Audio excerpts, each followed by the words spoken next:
வாங்க friends, cauliflower chilli எப்படி செய்யலான்னு பார்க்கலாம். இஞ்சி பூண்டு பேஸ்ட் போட்டுக்கோங்க, மிளகாத்தூள் போட்டுக்கோங்க, அப்புறம் சால்ட்டு போட்டுக்கோங்க. சரிங்களா? கரம் மசாலா போட்டுக்கோங்க.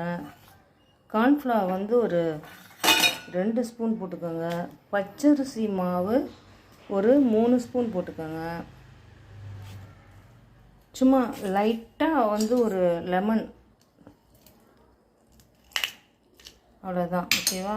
இதில் கொஞ்சம் கொஞ்சமாக தண்ணி தெளித்து நல்லா இப்படி பாருங்கள் பசரி வச்சுக்கோங்க. ரொம்ப தண்ணி ஊற்றக்கூடாது.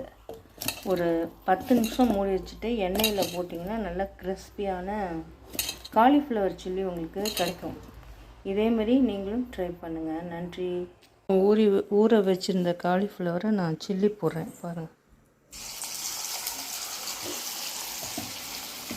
நல்லா ஊறிடுச்சு. இதை நான் வந்து சில்லி போடுறேன். ஓகேங்களா? இப்போ நல்லா மொறுன்னு பாருங்கள், காலிஃப்ளவர் சில்லி கிடச்சிருச்சு. மசாலா வந்து பிரியல.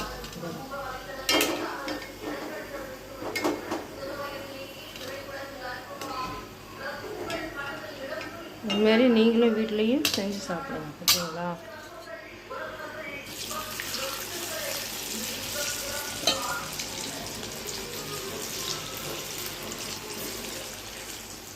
நீங்களும் இதேமாரி வீட்டில் ட்ரை பண்ணி சாப்பிடுங்க.